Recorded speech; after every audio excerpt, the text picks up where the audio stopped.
दोस्तों नमस्कार, ये है मार्गदर्शन फॉर सिविल सर्विसेज। मैं अनुराग चौधरी। दोस्तों आज की वीडियो में प्रस्तुत है असिस्टेंट प्रोफेसर परीक्षा 2021 के द्वितीय चरण में सामान्य अध्ययन के अंतर्गत पूछे गए प्रश्नों का रिवीजन। ये परीक्षा 30 दिसंबर 2021 को आयोजित की गई थी। जैसा कि आप जानते हैं, असिस्टेंट प्रोफेसर परीक्षा में कुल 100 प्रश्न पूछे जाते हैं, जिसमें 70 प्रश्न विषय के और 30 प्रश्न सामान्य अध्ययन के होते हैं, जो सभी अभ्यर्थियों के लिए अनिवार्य होता है। विषय में अच्छा प्रदर्शन करने के साथ सामान्य अध्ययन के प्रश्नों का भी अच्छे से तैयार करना बहुत ज़रूरी है, और इसी क्रम में हम आज सामान्य अध्ययन के प्रश्न पत्र को रिवाइज कर रहे हैं। इससे आपको परीक्षा के पैटर्न का पता चलेगा, साथ ही किस लेवल के प्रश्न परीक्षा में पूछे जाते हैं उसके बारे में भी आप जान सकेंगे। तो आइए शुरू करते हैं असिस्टेंट प्रोफेसर परीक्षा 2021 के द्वितीय चरण में सामान्य अध्ययन के प्रश्न पत्र का रिवीजन। पहला प्रश्न है दोस्तों, Indian institute of ecology and environment कहाँ पर स्थित है? ऑप्शन है नई दिल्ली, मुंबई, कोलकाता या तिरुवनंतपुरम। तो सही उत्तर नई दिल्ली, ऑप्शन ए। याद रखिएगा, Indian institute of ecology and environment नई दिल्ली में है और इसकी स्थापना विश्व पर्यावरण दिवस के अवसर पर 5 जून 1980 को की गई थी। अगले प्रश्न पर आते हैं, निम्नलिखित में से कौन सा भारतीय राज्य कर्क रेखा के उत्तर में स्थित है? आपको बताना है। ऑप्शन है झारखंड, मिजोरम, त्रिपुरा या मणिपुर। तो सही उत्तर मणिपुर हो जाएगा। दोस्तों दिए गए विकल्पों में मणिपुर कर्क रेखा के उत्तर में है। कर्क रेखा भारत के कुल 8 राज्यों से होकर गुजरती है, जिसमें गुजरात, राजस्थान, मध्य प्रदेश, छत्तीसगढ़, झारखंड, पश्चिम बंगाल, त्रिपुरा और मिजोरम है, और मणिपुर कर्क रेखा के उत्तर में स्थित है। अगले प्रश्न पर आते हैं। देखिए, महत्वपूर्ण प्रश्न है, निम्नलिखित में से कौन एक राज्य आर्थिक दृष्टि से सबसे ऊपर किंतु लिंगानुपात के आधार पर सबसे नीचे है? ऑप्शन है आपके मध्य प्रदेश, महाराष्ट्र, पश्चिम बंगाल और हरियाणा। तो इसका उत्तर हो जाएगा हरियाणा। हरियाणा आप जानते हैं कि आर्थिक दृष्टि से, आर्थिक विकास की दृष्टि से तो ऊपर है, लेकिन इसका लिंगानुपात कम है। यहाँ पर आप देख सकते हैं 2020-21 में जो प्रति व्यक्ति कीमतों पर, चालू कीमतों पर जो आय है वो है, और लिंगानुपात 2011 की जनगणना के अनुसार मध्य प्रदेश में 98,418 है और लिंगानुपात 931 है। महाराष्ट्र में ये क्लियर नहीं है, 929 है लिंगानुपात। पश्चिम बंगाल में 1,21,267 प्रति व्यक्ति आए हैं और लिंगानुपात 950 है। जबकि हरियाणा का जो प्रति व्यक्ति आय है ये 2,39,535 है, जबकि इसका जो लिंगानुपात ये 879 मात्र है, जो कि बहुत कम है। अगला प्रश्न है, पृथ्वी तल के सबसे निकट वायुमंडल की परत का नाम क्या है? आपको बताना है। महत्वपूर्ण प्रश्न है, पृथ्वी तल के सबसे निकट वायुमंडल की परत का नाम क्या है? तो आप जानते हैं पृथ्वी तल के सबसे निकट का क्षोभ मंडल होता है, और ये पृथ्वी तल के सबसे निकट वायुमंडल की परत है। इसको ट्रोपोस्फियर भी कहा जाता है। इसकी औसत ऊंचाई लगभग 12 किलोमीटर होती है, और सबसे महत्वपूर्ण बात ये कि सभी चरम मौसमी घटनाएं, वर्षा, कोहरा, ओलावृष्टि आदि इसी परत में होती हैं। अगला प्रश्न है दोस्तों, देखिए, भारत सरकार के मंत्रालय के अनुसार कोविड-19 लॉकडाउन के कारण वित्तीय वर्ष 2020-21 के प्रथम तिमाही में भारत के सकल घरेलू उत्पाद में कितनी गिरावट आई थी? तो ये है -23.9%। तो आप जान लीजिए कि केंद्र सरकार के सांख्यिकी मंत्रालय के अनुसार कोविड-19 लॉकडाउन के कारण वित्तीय वर्ष 2020-21 के प्रथम तिमाही यानी अप्रैल से जून के बीच में भारत के सकल घरेलू उत्पाद में 23.9% की गिरावट आई थी।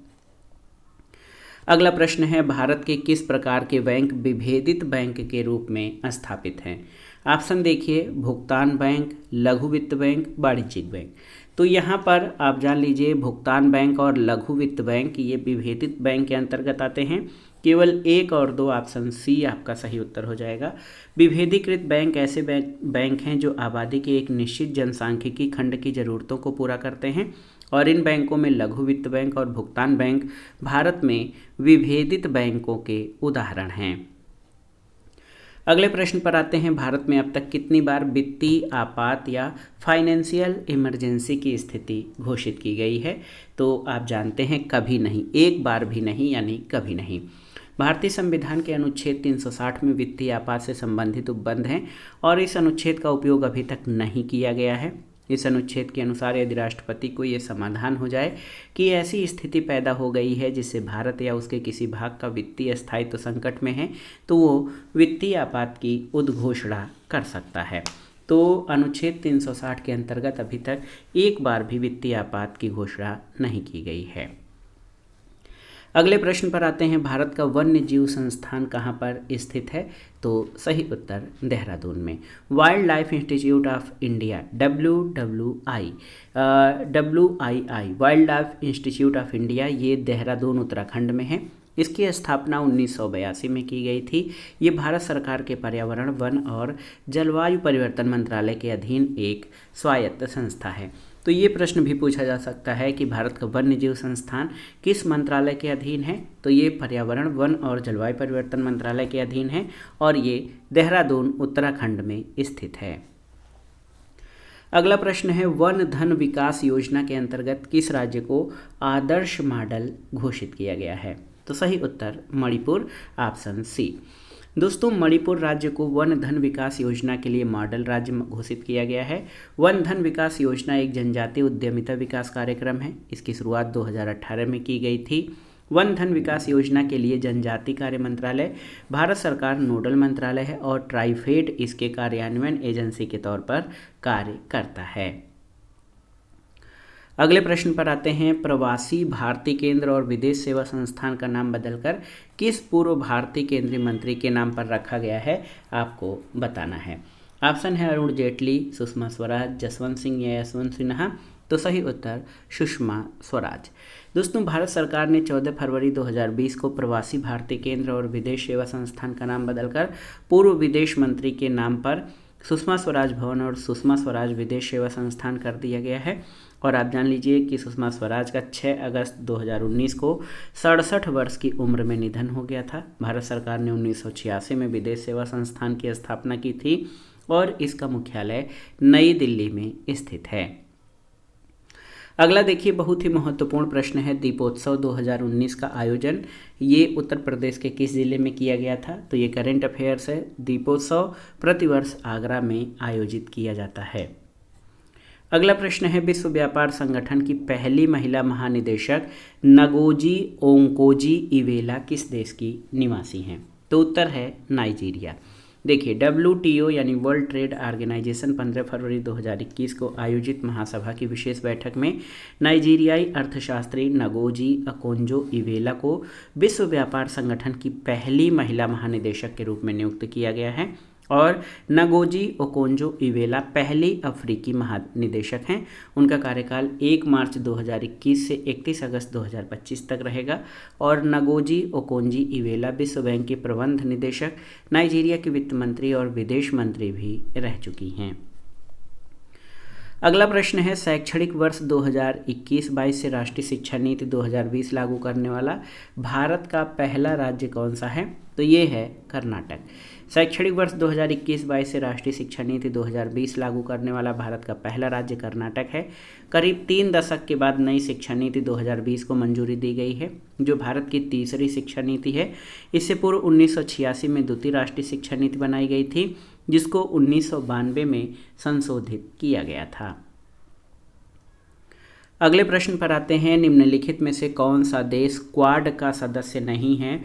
आपको बताना है। क्वाड जो है ये 4 देशों का चतुर्भुज सुरक्षा संवाद है। आप देख सकते हैं, इसमें आपसे पूछा गया है कि कौन सा देश क्वाड का सदस्य नहीं है।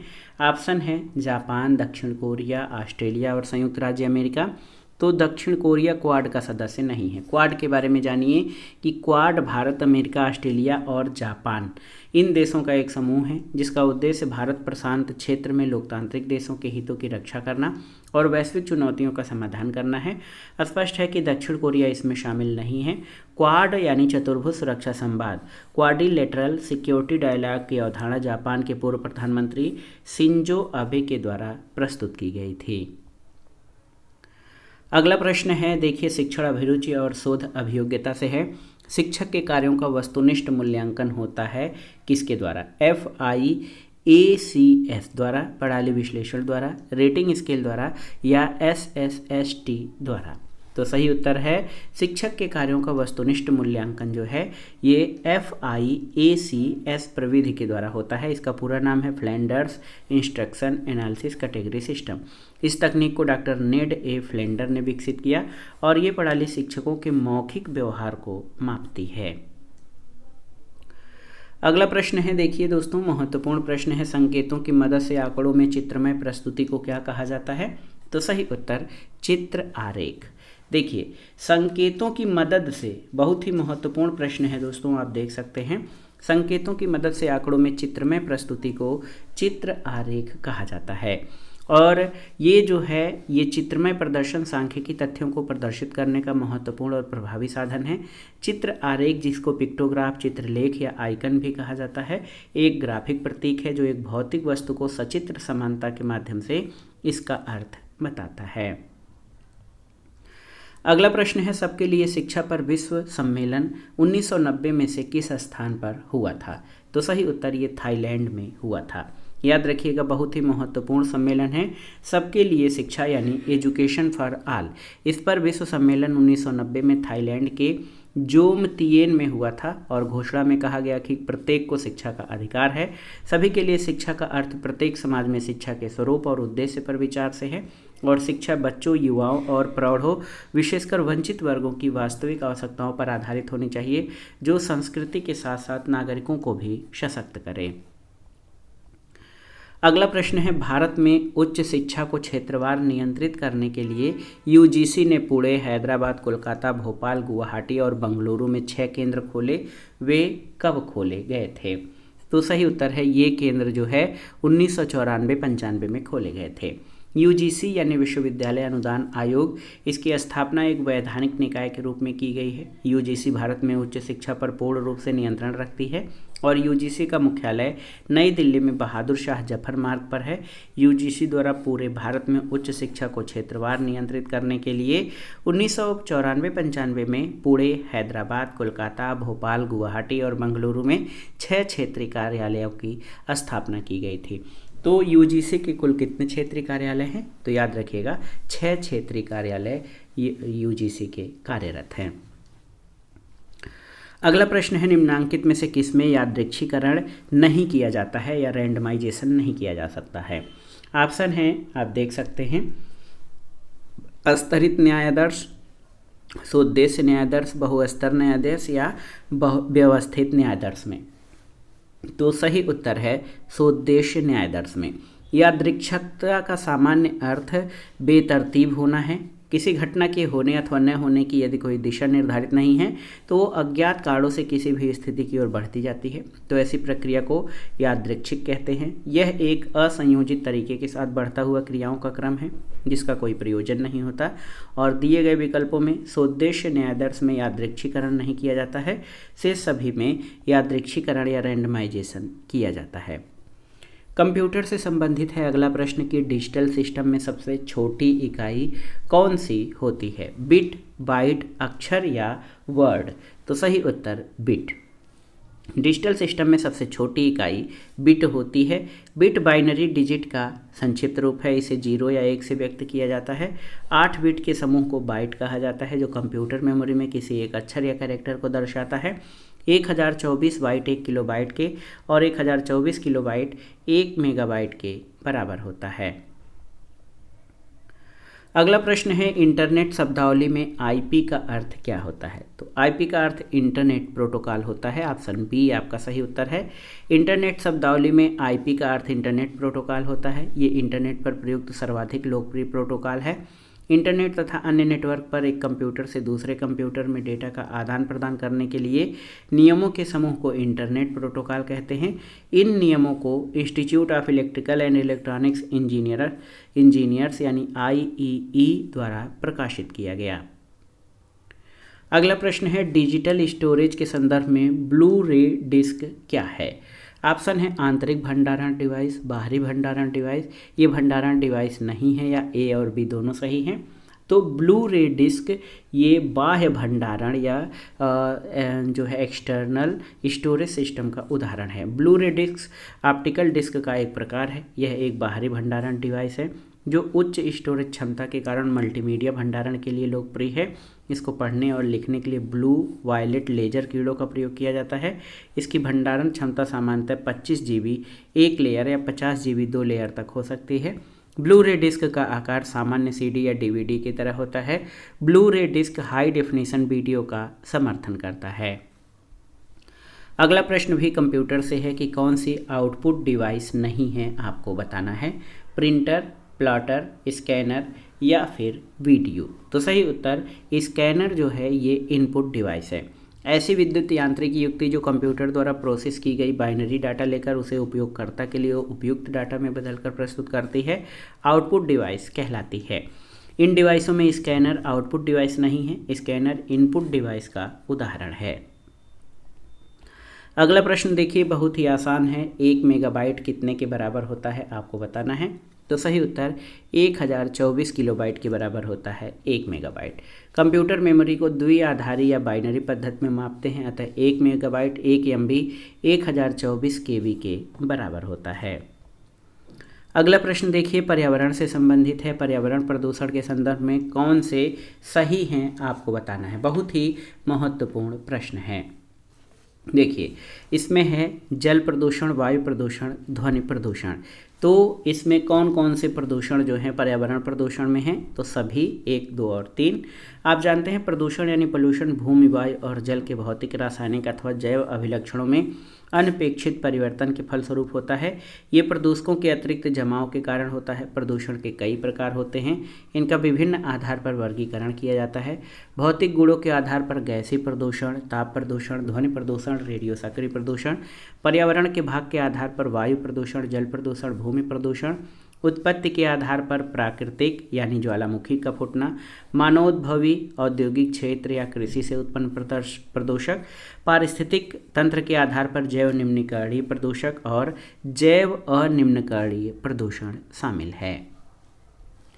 अगला प्रश्न है, जैविक विविधता के लिए कौन सा अंतर्राष्ट्रीय दिवस है। तो सही उत्तर आप जान लीजिए 22 मई। 22 मई को संयुक्त राष्ट्र संघ द्वारा प्रतिवर्ष जैव विविधता दिवस के रूप में मनाया जाता है। पहले इसे 29 दिसंबर को मनाया जाता था, लेकिन वर्ष 2000 से इसको 22 मई को जैव विविधता के रूप में मनाया जाने लगा। 29 दिसंबर 1993 से जैव विविधता अभिसमय प्रभावी हुआ था और सबसे पहले WG रोसेन ने जैव विविधता यानी बायोडाइवर्सिटी शब्द का प्रयोग किया था। अगला प्रश्न है, चतुर्थ विश्व शब्दावली किन देशों के लिए प्रयुक्त की जाती है। फोर्थ वर्ल्ड, ये शब्दावली किन देशों के लिए प्रयुक्त की जाती है। ऑप्शन है उच्च विकसित, न्यूनतम विकसित, विकसित या विकासशील। तो सही उत्तर न्यूनतम विकसित। चतुर्थ विश्व शब्दावली न्यूनतम विकसित देशों के लिए प्रयुक्त की गई है।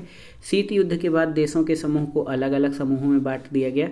पूंजीवाद का समर्थन करने वाले देशों को प्रथम विश्व कहा गया, जिसका नेतृत्व अमेरिका ने किया। साम्यवाद का समर्थन करने वाले देशों को दूसरा विश्व कहा गया, जिसका नेतृत्व सोवियत संघ ने किया। तीसरा विश्व उन देशों को कहा गया जिन्होंने किसी भी गुट को नहीं अपनाया और निष्पक्ष रहे। ये देश विकासशील और गुट निरपेक्ष वाले हैं। चतुर्थ विश्व में पिछड़े देश आते हैं जिन्हें न्यूनतम विकसित कहा जाता है। अगला प्रश्न है, देखिए दोस्तों, रोन घाटी में नीचे की ओर बहने वाली ठंडी स्थानीय हवा को क्या कहते हैं। चिनूक, मिस्ट्रल, बोरा या ब्लिजार्ड। तो सही उत्तर मिस्ट्रल। रोन घाटी में नीचे की ओर बहने वाली ठंडी स्थानीय पवन को मिस्ट्रल कहते हैं। मिस्ट्रल ठंडी ध्रुवीय स्थानीय पवन है। ये रोम सागर के उत्तरी पश्चिमी भाग, खासकर स्पेन तथा फ्रांस को प्रभावित करती है। इस पवन के आगमन पर तापमान हिमांक के नीचे गिर जाता है और मौसम सर्द हो जाता है। और देखिए, उच्चतर शिक्षा सेवा चयन आयोग में इसको विकल्प C माना है बोरा, जबकि ये गलत है। सही उत्तर आपका हो जाएगा मिस्ट्रल। अगले प्रश्न पर आते हैं, भारत में जैव विविधता की दृष्टि से सबसे संपन्न क्षेत्र कौन सा है। पश्चिमी घाट, पूर्वी घाट, थार रेगिस्तान या बंगाल की खाड़ी। तो सही उत्तर पश्चिमी घाट। इन विकल्पों में भारत का सर्वाधिक जैव विविधता संपन्न क्षेत्र पश्चिमी घाट है।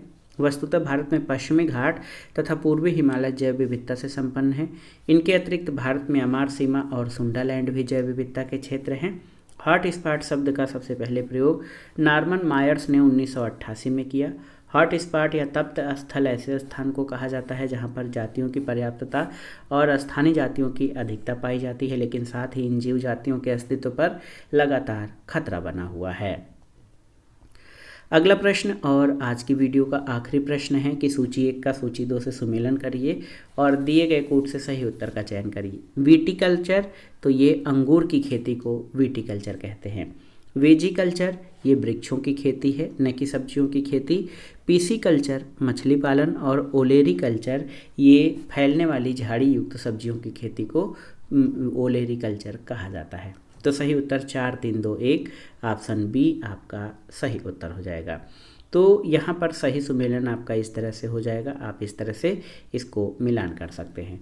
तो दोस्तों ये था आज का वीडियो। इसमें आपने असिस्टेंट प्रोफेसर परीक्षा में पूछे गए सामान्य अध्ययन के प्रश्न पत्र का रिवीजन किया, जो आपके आगामी परीक्षाओं के लिए भी बहुत ही उपयोगी है। आप इन प्रश्नों को अच्छे से तैयार कर लीजिए। दोस्तों वीडियो आपको कैसा लगा हमें कमेंट बॉक्स में ज़रूर बताइएगा। वीडियो को लाइक करें, शेयर करें और इस चैनल मार्गदर्शन फॉर सिविल सर्विसेज को सब्सक्राइब करें। वीडियो देखने के लिए धन्यवाद दोस्तों, नमस्कार।